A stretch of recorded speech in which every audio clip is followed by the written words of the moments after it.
I just want to make it clear that I don't believe anything this guy says. But I do think there is value, even if he's lying here, that he needs to lie about it. Because this guy has become, talk about the poop in the punch bowl, right? I mean, nobody wants to hang. Do you remember when you could not see a photograph or a video clip of newly elected Donald Trump without seeing Elon Musk in the frame? Mm-hmm. He was like literally doing 2 thumbs up. It was like they were both each other's paraprofessionals. Here is Elon Musk. Are you going to continue to spend at that kind of level on future elections? Hold on, pause it for 1 second. I just want to make it clear. We did nothing to this video. He is in some type of hostage scenario. It appears. It's unclear what's going on there. I don't know if when you finally stop taking ketamine, if you start to get very cold and you need to wear a coat indoors, or the Top Gun crew gave him that fighter jacket. Oh, is that what that is? I mean, I don't know. That's what it looks like. He could be at a Top Gun simulator that he purchased, but here he is. He's shrouded the background for privacy reasons, and the world's greatest technologist also can't figure out how to get his left ear back. The worst green screen ever. It's unbelievable. Going to continue to spend at that kind of level on future elections? I think in terms of political spending, I'm going to do a lot less in the future. Publicly. And why is that? I think I've done enough. Is it because of blowback? Well, if I see a reason to do political spending in the future, I will do it. I do not currently see a reason. You know why? It might be because you set so much money on fire and you set a record for the most amount of money spent in a judicial race in this country in Wisconsin, and you got your clock cleaned because even your presence is so repellent to regular human beings in this country that the fact that you poured all this money into it actually had a negative effect on the outcomes you were trying to galvanize your enemies. Yes. That's exactly the point is that, and I don't for a minute think that he's going to stop spending money on political races, but he's definitely going to stop saying that it's his money because he is so toxic. And I think really people underestimate just how, the fact that it is not a slam dunk that this one big, beautiful bill is going to pass, and it's still probably going to pass in the House, who knows in the Senate, is a function of that Wisconsin race. And nobody, I don't think that's given enough credit that Elon Musk has literally, I haven't seen anybody who so dominated the news exit so quickly. I mean, we're still talking about Joe Biden, for God's sake. He is just literally disappeared himself. Doge was like a 2-month thing. It was like 3 months, I would say, March. And then at one point, really, whenever the Wisconsin race was, it was over. Well, they don't need him for Doge because they can just have Russ Vogt do the exact same stuff without big balls or whatever. Now he's at the Civil Rights Division at the Department of Justice. In fact, I think Doge really slowed their roll by 3 or 4 months, to be honest with you, because a lot of that stuff had to be unwound, and then they had to go back and try and do it the way that Russell Vogt had planned to do it for a long time. But I also want to remind people in that famous James Carville piece where he said, Democrats don't do anything. He focused on the Virginia races in November and completely ignored Wisconsin. Right. Completely ignored Wisconsin, and Wisconsin changed the dynamic dramatically. It took Elon Musk off the table as a threat to Republican Congress people, particularly in terms of them being primaried. And so Build Back Bender says Scaramucci probably disappeared quicker than Musk. Maybe, but he was not. Nobody was around as much as Musk.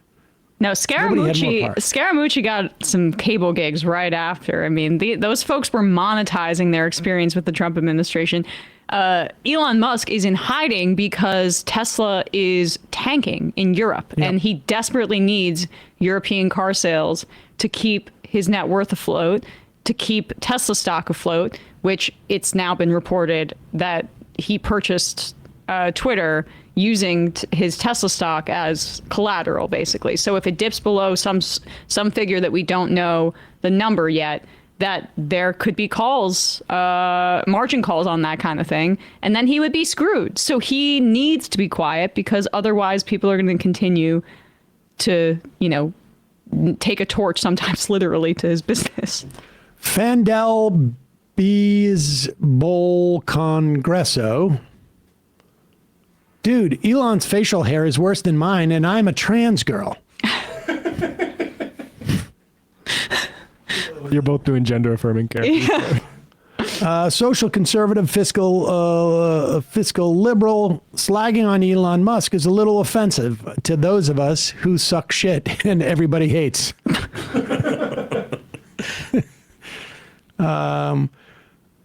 Affluence, wretchedness. I would say that Musk looks like Darwin, the IKEA monkey in that jacket, but that would be an insult to poor Darwin.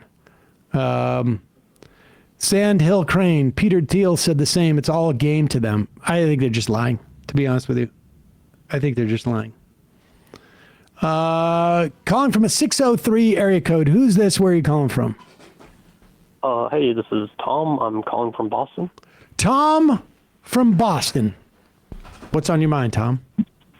Yeah, so I'm a biologist, and I spent a good amount of time in academia, and I just want to explain how PhDs are exploited and the fact that these institutions are so cowardly in speaking out against the administration and everything else about it really does just like a massive disservice to pretty much everybody.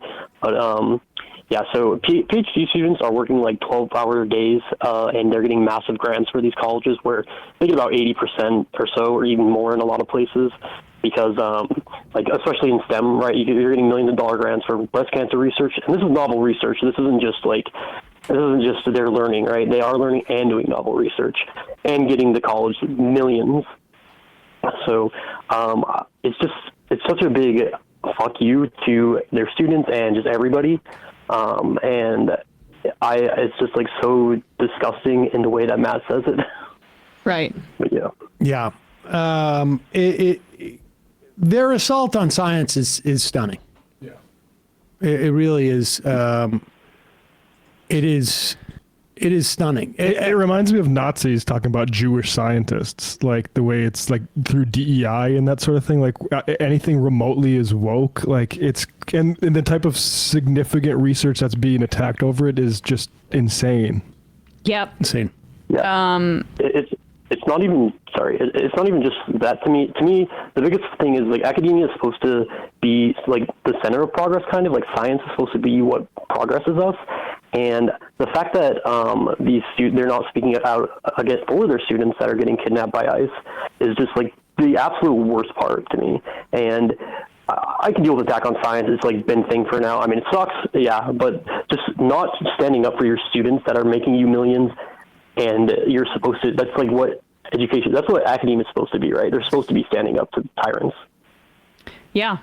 Yeah, I 100% agree. Like it's a betrayal of these institutions, what they're supposed to mean to a society. And I agree with 100%. Like Giordano Bruno from like 400, 500 years ago going up against like the Catholic Church or like if the world's round or whatever. Maybe I'm getting that story wrong. But like those types of people are heroes, and these institutions are disgracing themselves. And when you talk about how it's reminiscent of the Nazis, I mean, even the focus on globalism and the way they speak about that is anti-Semitic and often just motivated by bias and like hatred towards Jewish people. Globalists are stand-ins for Jews. And using in-group, out-group as a way to just motivate people toward hate. Yeah. Yeah. And then cultural Marxists, they'll use that interchangeably too. Appreciate the Yeah, call. thanks for taking my call. Yep, have a good one. Bye. Yep.